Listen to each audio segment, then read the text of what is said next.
বন্ধুরা মুই আজকে আবার চললেইছি তোমাকে মাঝখানে আবল তাবল খবর লইয়ে, যে খবর শুনলে তোমরা কিপটা মানুষ যারা না পাদো আর গো পুটকির দিয়ে অটোমেটিক পাত পত পত করে বাইরিতে থাকবে খালি।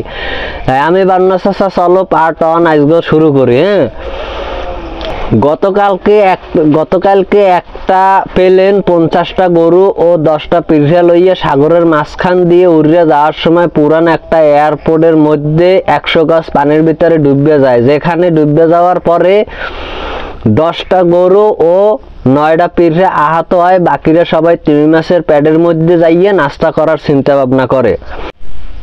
কিশোরগঞ্জের একটা পোলা তার প্রেমিকার লাগে প্রেম করতে যাইয়ে প্রেমিকা রাগ করে তার নাহের এক গাছ বাল ধরে লাত্তি মেরে তেলাচোরার মতো দরজার বাইরে হালাই দেয়। পরে সারাটা রাগ করে যাই একটা মাসির লাগে বিবাহ বন্ধনে অবাধ্য হয়, যার কারণে মাসিটা রাগ করার ফলে তার নাহের এক গাছ বাল পুড়িয়ে যায়।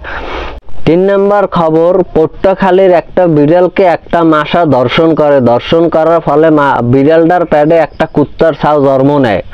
অন্যদিকে একটা কাকের সাথে কয়েকটা গুইয়ে পোকার লড়াই হয়, যেখানে এক বালতি পাতগুঁড়ো পোক পাঠানো হয়। পাতগুঁড়ো পোকগুলো লড়াই থামাইতে থামাইতে নিজেদের পাদের কয়েকটার গ্যাস শেষ হয়ে যায় এবং কয়েকটা পাতগুঁড়ো পোক পাদ মারতে মারতে নিজেদের পাদের গন্ধে তারা চোখ বন্ধ করে অবশেষে সেখানেই আত্মহত্যা করে। বাকিটা দ্বিতীয় পর্বে।